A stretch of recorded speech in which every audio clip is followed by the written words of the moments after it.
Om Namo Bhagavate Vasudevaya. Om Namo Bhagavate Vasudevaya. Let's say these together in Sanskrit and then read the English together.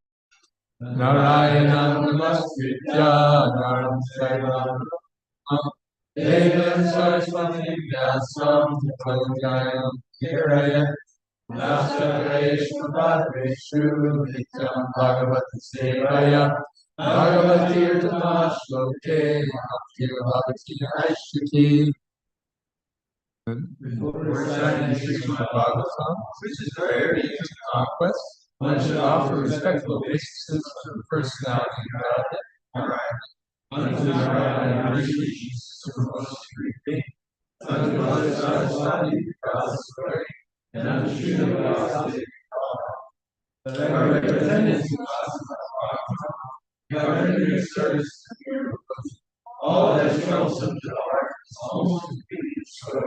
And on the service of the personality of God, whose praise and transcendental songs is established as a miracle of God. Reading this morning from chapter 14 of the third canto. This is the chapter entitled, what? Anyone remember from Friday?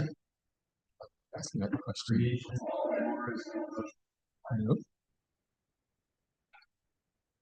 Chapter 14. Such a dramatic topic, I thought you remember. This is the pregnancy of DT in the evening. Jonathan remembered. Good. Okay, and we were up to reading, I think we're reading from 16. Okay, so in our last exciting installment, DT was jealous of her sister. First, remember the whole context here. This is the filling up of the universe by Lord Brahma after all the creation. Now he's got to populate it. Like, remember the Chinese ghost cities we're talking about?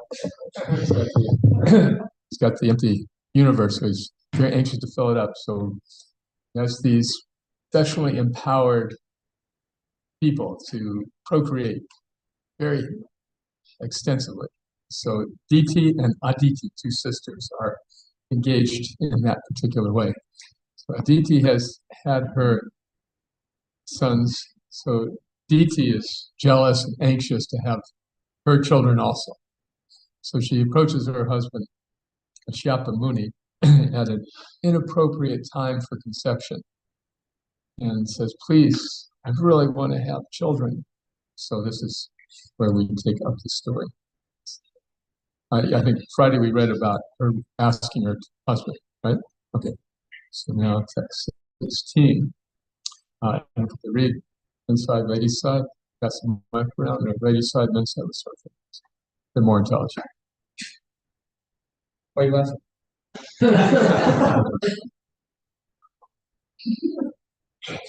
O hero, O hero Vidura, Diti, being thus afflicted by the contamination of lust, and therefore poor and talkative, was pacified by the son of Marichi in suitable words. O afflicted one, I shall forthwith gratify whatever desire is dear to you, for who else but you is a source of three perfections of liberation? Oh, I beg your pardon. This is her husband's. Yeah, her shot. As one can cross over the ocean with seagoing vessels, one can cross the dangerous situation of the material ocean by living with a wife. O respectful one, a wife is so helpful that she is called better half of the man's body because of her sharing in all auspicious activities. A man can move without anxiety, entrusting all responsibilities to his wife. As a fort commander very easily conquers invading plunderers by taking shelter of a wife who can conquer the senses, which are unconquerable in the other social orders. O queen of the home, we are not able to act like you, nor could we repay you for what you have done, even if we worked for our entire life or even after death. To repay you is not possible, even for those who are admirers of personal qualities. Even though it is not possible to repay you, I shall satisfy your sex desire immediately for the sake of begetting children. But you must wait for only a few seconds so that others may not reproach me. This particular time is most inauspicious because at this time the horrible looking ghost and constant companions of the Lord of the Ghost are visible. Lord Shiva, the king of the ghosts, sitting on the back of his bull carrier, travels at this time, accompanied by ghosts who follow for their work. Lord Shiva's body is reddish, and he is unstained, but he is covered with ashes. His hair is dusty from the whirlwind dust of the burning crematorium. He is the younger brother of your husband, and he sees with his 3 eyes. Lord Shiva regards no one as his relative, yet there is no one who is not connected with him. He does not regard anyone as very favorable or abominable. We respectfully worship the remnants of his foodstuff, and we vow to accept what is rejected by him. Although no one in the material world is equal to or greater than Lord Shiva, and although his unimpeachable character is followed by great souls to dismantle the massive missions, he nevertheless remains as if a devil to give salvation to all devotees of the Lord. Unfortunate foolish persons, not knowing that he is engaged in his own self, laugh at him. Such foolish persons engage in maintaining the body, which is eatable by dogs, with dresses, ornaments, garlands, and ointments. Demigods like Brahma also follow the religious rites observed by him. He is the controller of the material energy, which causes the creation of the material world. He is, and therefore his devilish characteristics are simply imitation. 16, 18. Yeah.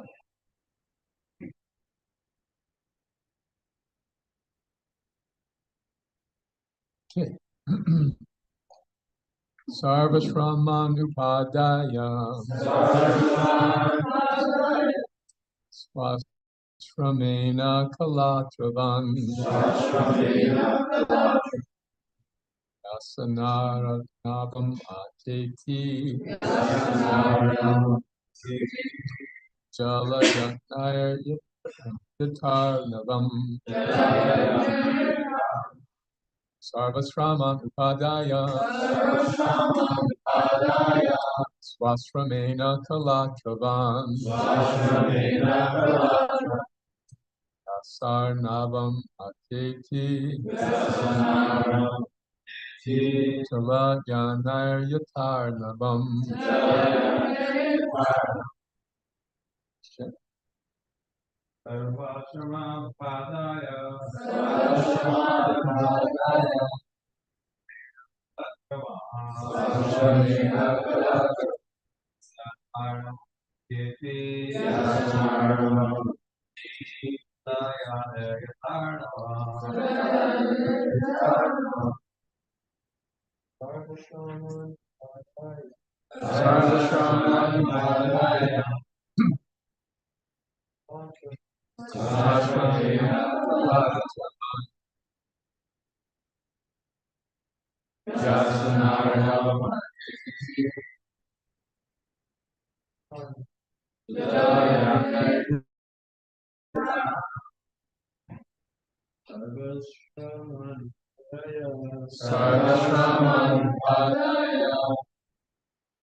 What else?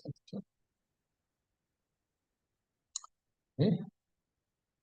Synonyms together.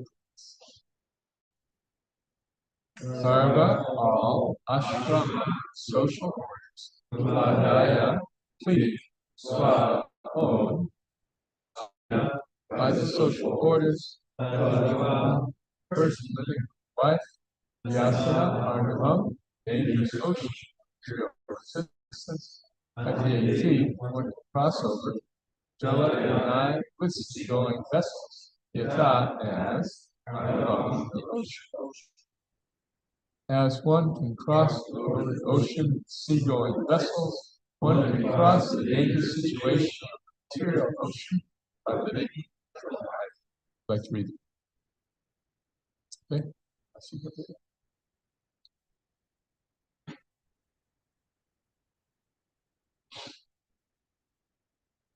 There are 4 social orders for cooperation, the endeavor for liberation from material existence.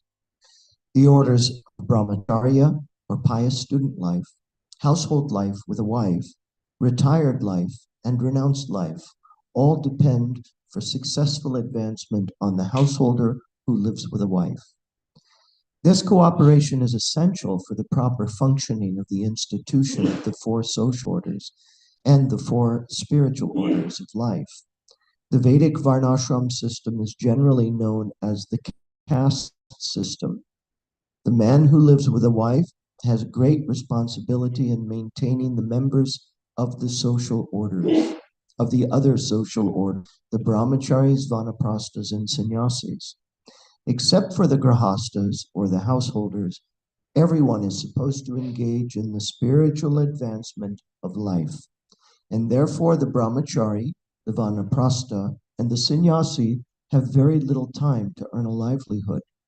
They therefore collect alms from the grhasthas, and thus they secure the bare necessities of life and cultivate spiritual understanding. By helping the other 3 sections of society cultivate spiritual values, the householder also makes advancement in spiritual life. Ultimately, every member of society automatically becomes spiritually advanced and easily crosses over the ocean of nescience.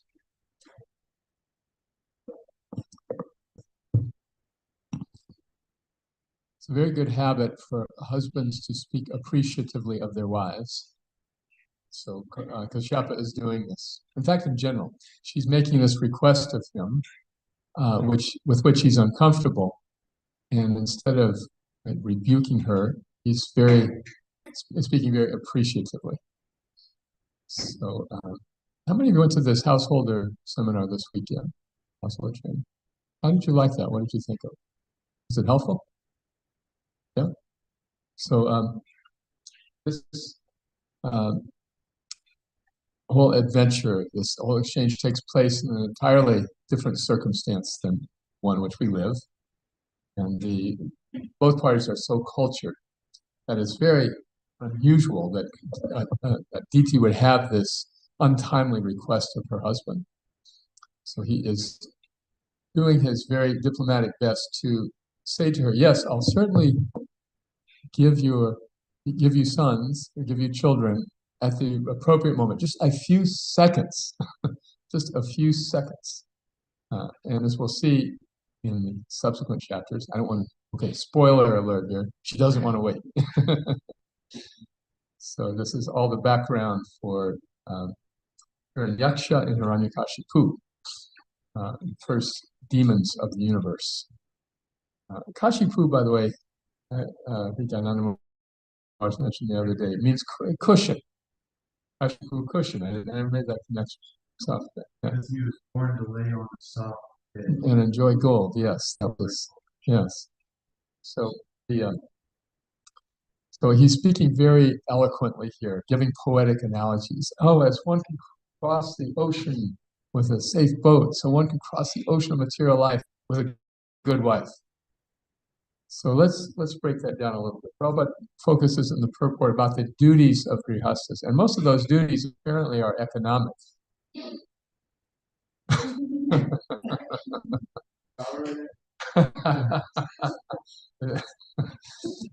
the other 3 orders of life. Okay? So that there's 4 orders of social life in the classic Varnashram system. The brahmacharis are celibate single students. They live just on the provisions given by the guru in the ashram. Very simple life. Then there are then the grhastha ashram, and then the vanaprastha ashram, which means retired life. So grhastha means married, vanaprastha means retired from marriage, and that can be in various forms that we discussed last Monday, as well as the sannyas, total renunciate, which also has its various stages. But the point is that the students, brahmacharis, retired, the vanaprasthas, and the renunciates, sannyasis, all depend on the grihasthas for their alms and for their support. They're not meant to be earning money in other pursuits. So the grihasthas are like the stomach of society that provides for the other limbs. The brahmacharis being the legs, the vanaprasthas the arms, and the sannyasis the head. So the stomach is meant to nourish and provide and sustain all of these other orders. So this is the focus Prabhupada gives on this purport. If we have time, I'll read the next purport as well. But the main thing is that to understand is how in householder life one can meet one's responsibilities sustainably. In the old days, we were all going to be sannyasis. There's a picture of the Radha Damodar party from in Chicago, and our book party was with them. It's about 75 brahmacharis with Srila Prabhupada in front of 6 buses. Have you ever seen this picture? So it was in the heyday of like big book distribution, brahmacharis out on the street, and traveling around the country in these converted Greyhound buses. And each bus had 2 or 3 vans associated with it, satellite vans. So they just drive from place to place, stay in campgrounds, and they have deities, and they do their morning program, and then the devotees would go out and distribute books. Once in a KOA campground, the devotees were doing Mangal Arti, and all of a sudden the bus was surrounded by police. The deities were there in the bus, and they were strapped to the bus wall so that they wouldn't fall over while they're driving. So some enthusiastic campers saw the Mangal Arti going on, called the police. Police came and said, "We have a report that someone is torturing children in here with fire."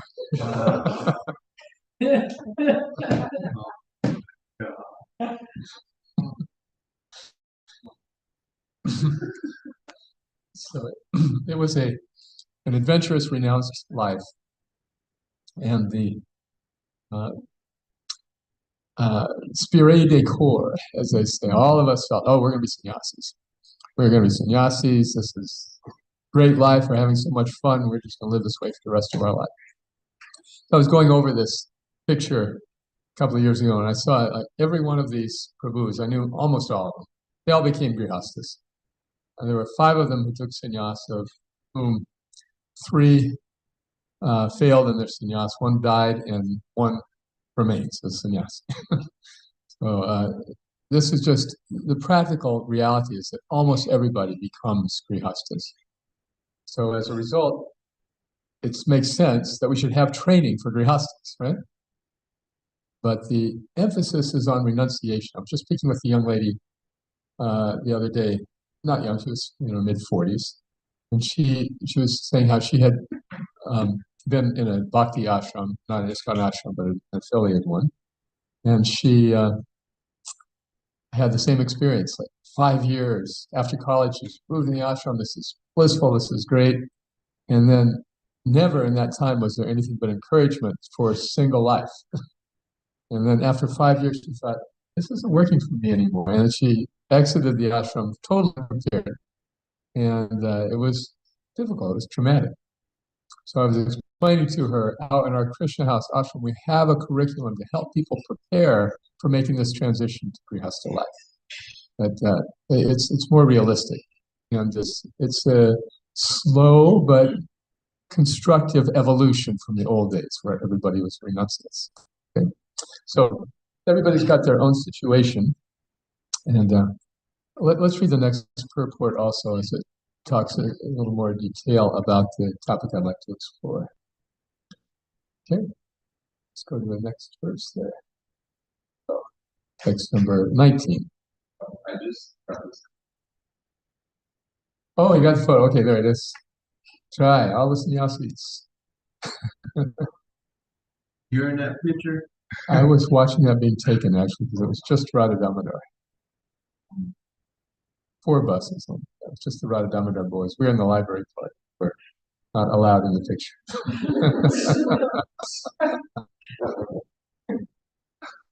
Okay, so thank you. Thanks first. Before we go on, any questions about this much? We're going to go into more depth than into grhastha. Yes, sure. How does living a single month life? Yes, it is a great asset, and that's what we're going to talk about. It's a tremendous, tremendous advantage to have some of that training. So Kashyapa continues, "Oh, respectful one, a wife is so helpful that she is called the better half of a man's body because of her sharing in all auspicious activities. A man can move without anxiety, entrusting all responsibilities to his wife. Or, by the Vedic conjunction, the wife is accepted as the better half of a man's body because she is supposed to be responsible for discharging half of the duties of her husband. So marriage is like achintya veda veda tattva, simultaneous one and difference. You remain individuals, but you become a couple, and like 2 parts of a body working in a cooperative way. That the Hindu aphorism in a marriage is 1 + 1 = 11.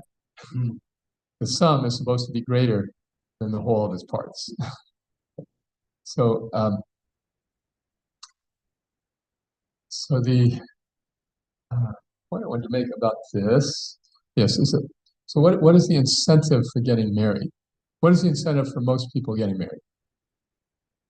Sex. Thank you. Get the correct answer. Yes. Oh, okay.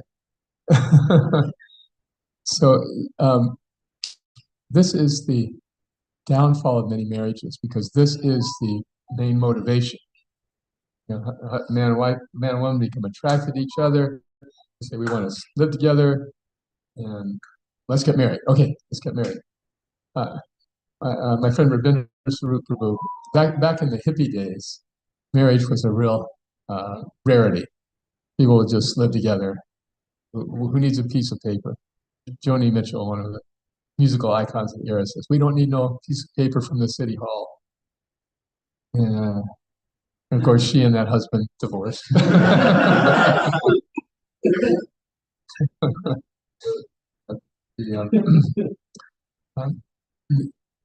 The idea of marriage in its more mature sense is a voluntary entrance into a cooperative relationship, of which sex is a part, but not the whole purpose.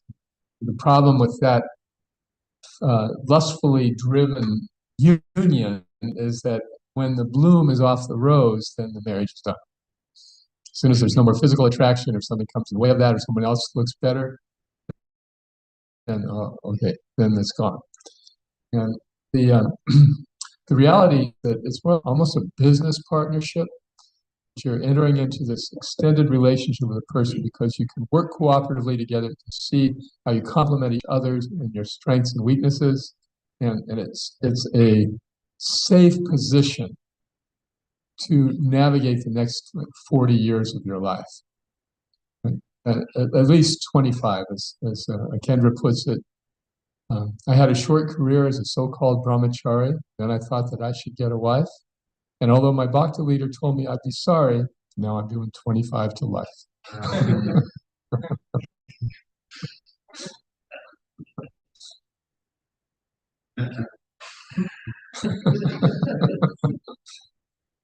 So Kendra is one of our great Vaishnava poets.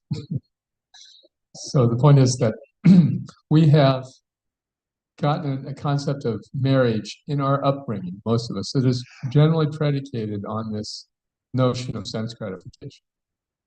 But what it's really meant to do is be a protection so that our minds and so that our senses will not be wildly looking for one partner after the next, which is the mentality of a person who is sexually driven. Right? And there's a story Srila Prabhupada tells about a man who was married. He became very attracted to a certain prostitute. He was a leper, actually. Heard this story? He was a leper, which meant, physically deformed, but he had this very chaste wife who was loyal to him, took care of him. And then he told his wife, I'm really attracted to this a certain prostitute. Can you arrange that I can visit this prostitute? So the wife went to see the prostitute and explained the situation.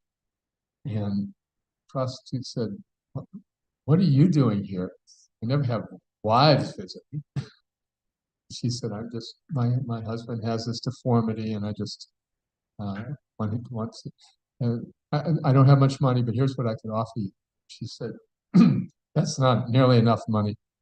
And so she said, "Well, okay, how about if I clean your house and I'll come here and attend to you for something." So she agreed. And so the wife would come and clean the house and take care of the cooking and everything for the prostitute. And the prostitute was just amazed at this woman. So then finally, when the fee had been met, the husband came and the prostitute was preparing some dinner for the man. So then she prepared this subject and she gave him a gold pot and an iron pot and said, "Here, taste these two dishes. What do you see?" So the man ate from the gold pot and the iron pot. He said, "They're just the same." She said, "Yes. So you're coming to me thinking it's going to taste better than your wife. And your wife is going through all this trouble." So with this instruction from the prostitute, the man realized what a fool he was. So this is the problem with lust-driven relationships.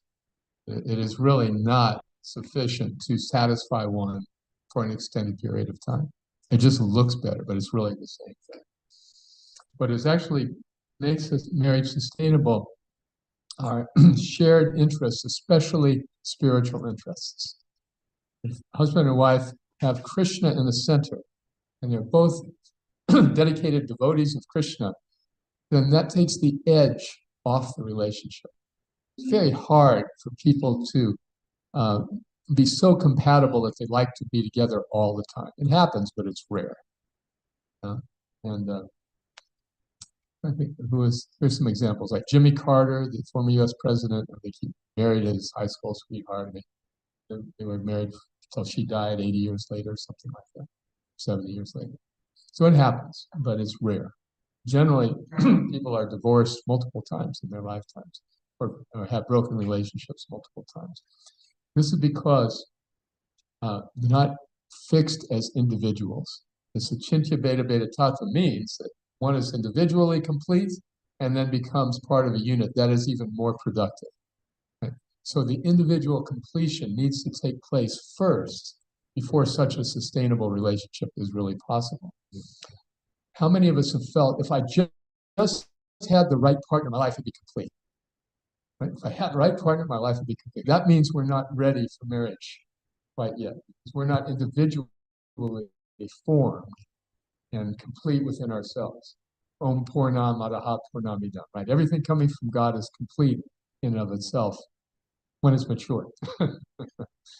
So as we often discussed, the medulla, the survival part of the brain, and the frontal lobe don't connect physically until age 25 to 28. It's just a physical phenomenon. So up to age 25, you have to pay more for a rental car, more inclined to take risks. That's why they charge more for rental cars for people under 25, because they are risk takers. Their risk-taking part has not connected with the survival part of their mind, of their brain. So when those two parts connect, one can have more of a sense of what is good for me in the long term. What is something I'm going to be able to survive, as opposed to let me get into this relationship because of physical attraction. So the foundation of grhastha life, therefore, is the brahmacharya life, brahmachari or brahmacharini, which means an extended period of celibate single life, wherein one learns to be self-contained. One learns to be content within oneself and not dependent on another person, like a codependent relationship. This person will make me whole, and we're not ready. So we need to understand that as brahmacharis or brahmacharinis, we learn two really valuable lessons. First, that I can live as a celibate person. I may be disturbed by thoughts of sex life, but I can live as a celibate person. I can handle them. I can manage them. I can't get rid of them, but I can manage them. I'm not going to let them push me around. I'm going to be a yogi and be in control of my mind and not let my mind be in control of me. The celibate part is one, and then the simplicity part is the other. It's very good for grihasthas to know how to live simply because those other ashrams are expensive to maintain.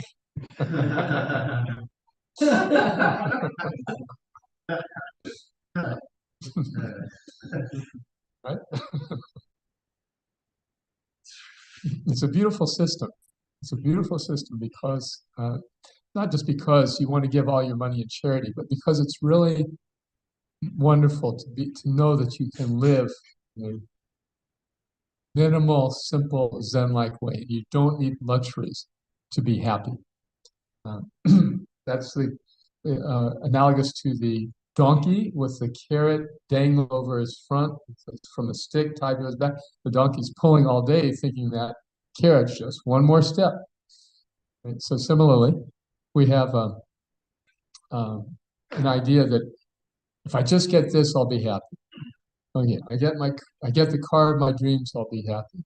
I get the house of my dreams. I get the musical equipment of my dreams, the audio system, the TV. Always one more thing, one more thing, one more thing. Pretty soon, get big piles of stuff accumulated that were only short-term pleasures and wore off after a while.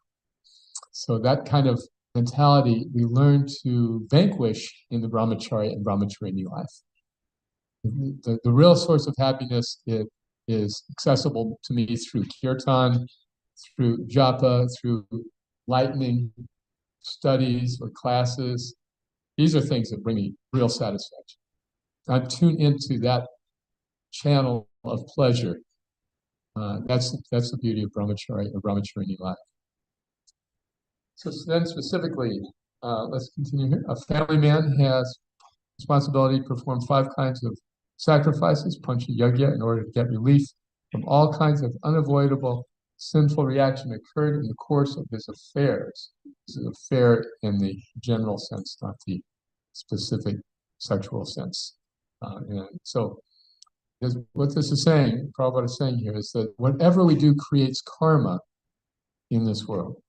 So the classic Vedic approach to undoing karma is this pancha yajna, various forms of sacrifice. This is applicable like to in Hindu culture. You see people who are very pious, who are sensitive to this kind of information, knowing that even just having a business and having a family and doing the things I do, it will create karma.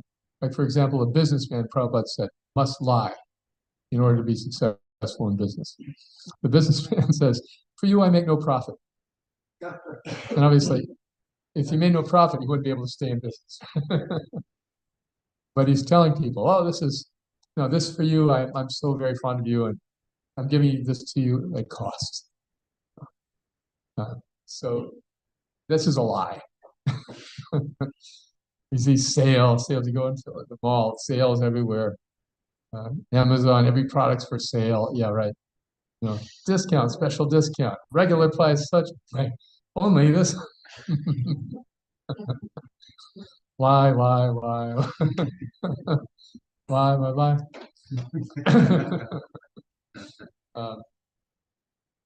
There's karma in lying. And so the householder knows, okay, I'm accumulating karma, therefore I'll do these sacrifices in order to prevent. And my wife will help me do these sacrifices, and she's benefiting from my lying also. So together we'll be pious, we'll apologize to the gods, we'll propitiate them, we'll give them some share of our income. So this is the meaning of pancha janya. But beauty, and of course Lord Chaitanya's movement, we don't have to do any of that stuff. Just do kirtan. As Krishna says also at the end of the Gita, sarva dharmam paricha, just don't worry about all these yagyas and dharmas and all this. Just surrender to me and I'll take care of it. So it's like, what is it? Like a debt consolidation credit card. All of our debts wrapped up in one low interest credit.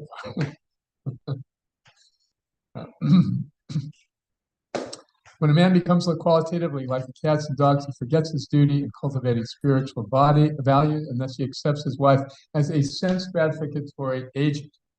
When the wife is accepted as a sense gratificatory agency, personal beauty is the main consideration.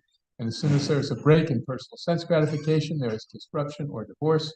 But when the husband and wife aim at spiritual advancement by mutual cooperation, there is no consideration of personal beauty or the disruption of so-called love. In the material world, there is no question of love. Marriage is actually a duty performed. Let's read that again. Marriage is actually a duty performed in mutual cooperation as directed in the authoritative scriptures for spiritual advancement. Therefore, marriage is essential in order to avoid the lives of cats and dogs who are not meant for spiritual life. Cats and dogs and other animals have no discretion in the matter of sexual activity, anywhere and everywhere, whomever, anytime. Right? So they're especially good at embarrassing their owners. The idea of cats and dog society is just predicated on nothing but lust. There is the example of the lion is given amongst the animals as being outstanding in this regard. The lion will mate only one time a year. Only in one certain part of the year will the lion engage in any sexual activity. And therefore, Prabhupada said he is the king of the jungle. Because the sexual urge is controlled. So marriage is a safe haven for people who are not comfortable as lifelong celibates and renunciates. There are rare people like that, and that's fine. And people like that should be appreciated, supported, and encouraged. But likewise, those who are not of that nature should be appreciated, supported, and encouraged. So the sex drive is a perverted reflection of what is called the adi ras, or the original pleasure potency of the Supreme Personality of God. As we all have this, inclination and this drive because it's pleasurable.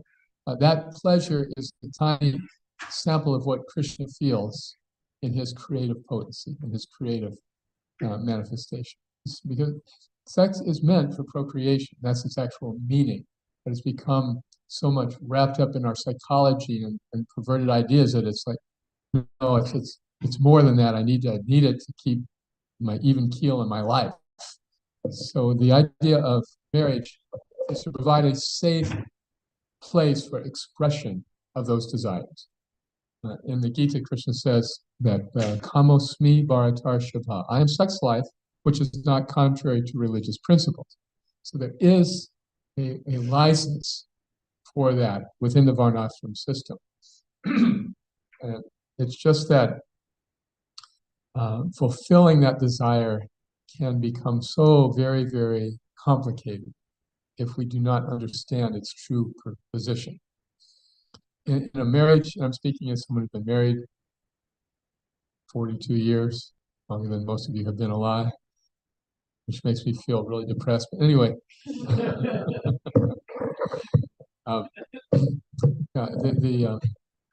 the sex life is about, like, it's the tip of the iceberg of a good marriage. It's just a visible part, but it's just a very tiny fraction of the whole, what actually constitutes the whole thing. What actually constitutes the whole thing is a genuine shared interest in serving Krishna in the best possible way. And when that's there, then there is good scope for a sustained relationship.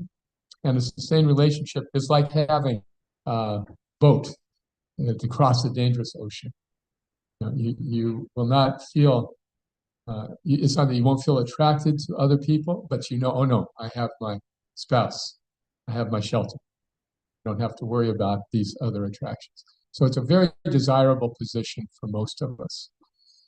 Now, one last thing is that within our Sangha, sometimes sannyasis who are in the position of spiritual mentors tend to give advice on grhastha life because they've heard so much about it from their disciples. With all due respect, I would advise you to be cautious about taking advice from people who have not experienced a fulfilling long-term marriage. It's very theoretical. It's like they say about about teachers. They say those who can do. Those who can't do, teach. And those who can't teach others how to teach.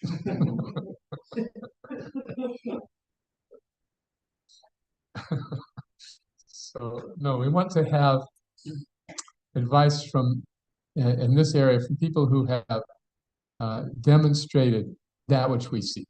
Makes sense in anything, doesn't it? So, marriage is, when it's done religiously, when it's done carefully, when it's done when both partners are actually complete, formed individuals, it's a beautiful thing.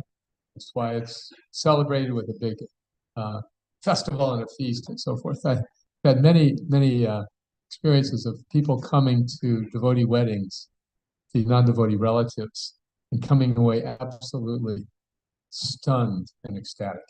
That was the most beautiful marriage I have ever seen. Did anyone go to Gayatri and Madhu's wedding a few months ago? Yeah, I was hanging out with some of their relatives, and they were just completely enamored and charmed, and because there's just so much love expressed by so many people, and the rituals have, well, when they're explained properly, they have so much meaning. I went to a non-devotee relative's wedding a couple of years back. It was so sterile and dry and sappy. Anyway, I hope they're not listening.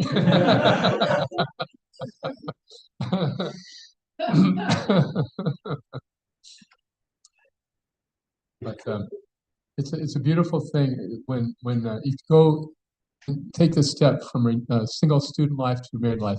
A devotee asked Srila Prabhupada, is that a fall down if a brahmachari gets married? He said, what is the question of fall down? It's already the lowest position. So grhastha life is a step up.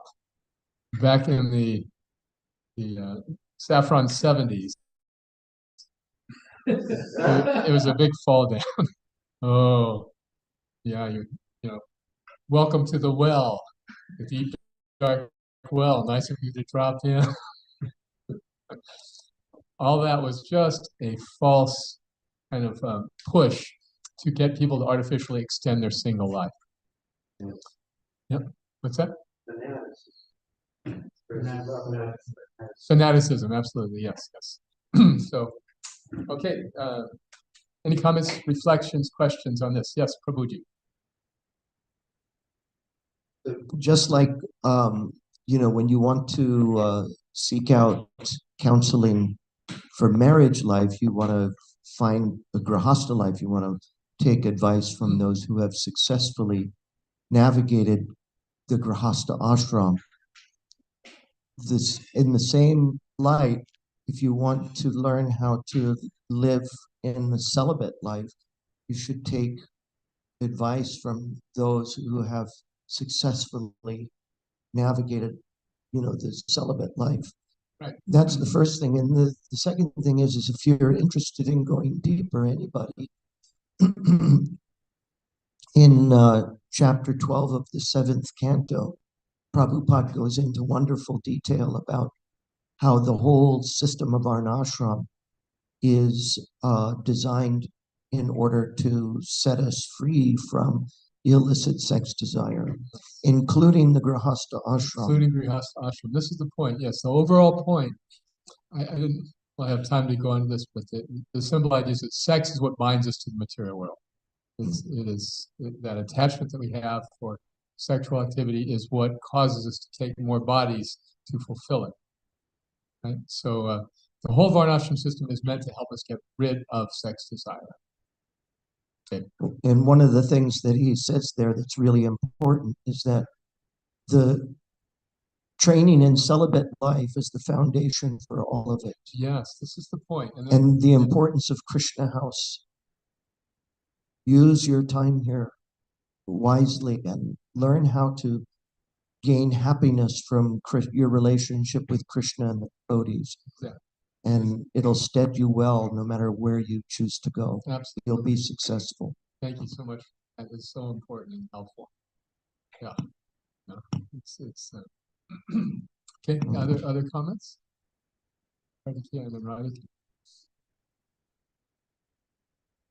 Yeah, just I remember hearing so many times that one of the most difficult things for young people is to just wait, to just be patient.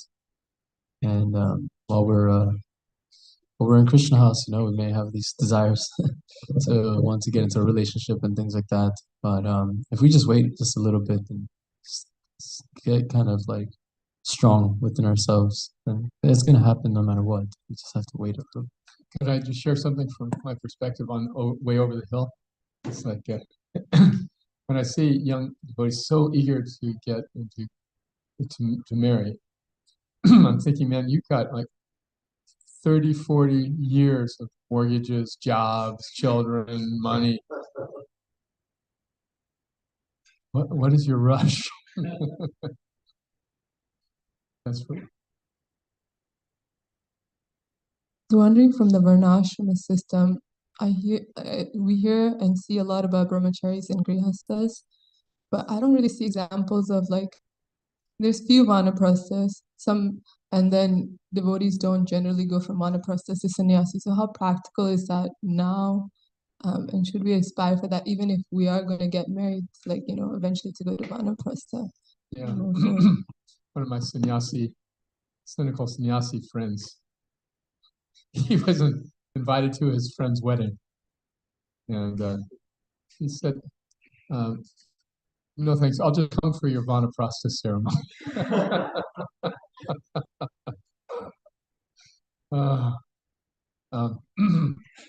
Vanaprastha is not very commonly observed in our sangha, mostly because of demographic reasons.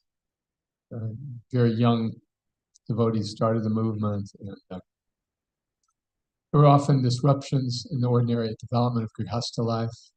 The whole idea, you don't have to take vanaprastha or sannyas if your grihastha life is Krishna conscious.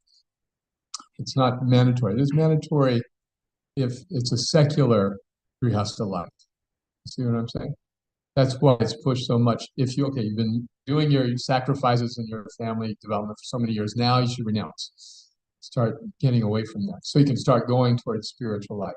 But if you've got spiritual life from the outset, then you don't have to worry about it. So, by HG Kalakantha Prabhu is such a great spiritual leader, is often asked, "You want to get?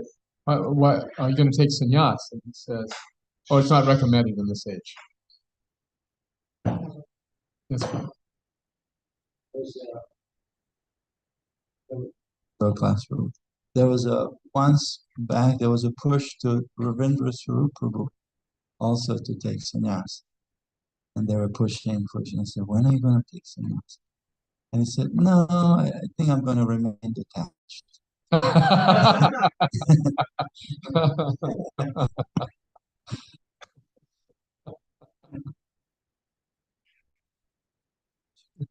Yes, I was thinking, since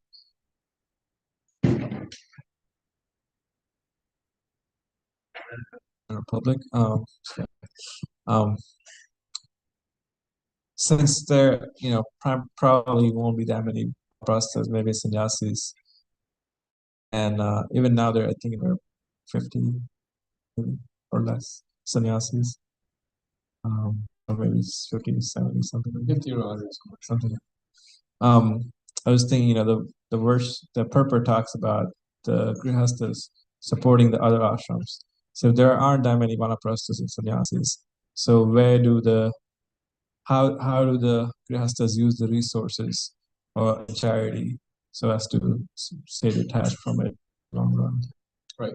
This injunction applies again primarily to people who are not practicing full-time bhakti. And for them, the best way for them to engage in Krishna service is giving lakshmi, because their primary occupation is making lakshmi. So they give some of that lakshmi. This is explained in chapter 12 of the Gita. Remember, best thing is to just love me, Krishna says, without reservation. If you can't do that, follow the practices of bhakti yoga. And if you can't do that, then work for me. If you can't work for me, then work for some charitable purpose, at least be somewhat detached.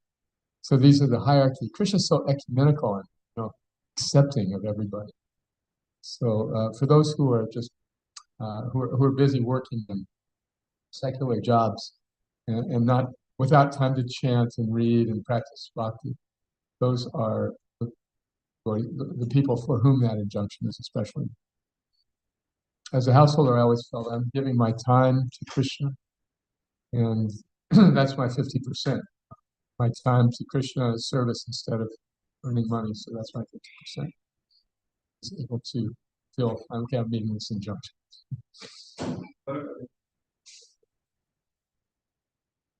Yeah, everyone needs donation. So, yeah, it's like alma maters. People graduate from college. They get, and some of you may have this experience, you get bombarded by your alumni association, contribute for this, contribute for that, right? And why do people contribute? Because if their college is prestigious, then their degree is prestigious. It's a very self-serving contribution. Charity in the mode of passion. You get a return. So think of Krishna House as your spiritual college. I think this was a subtle message from our administration.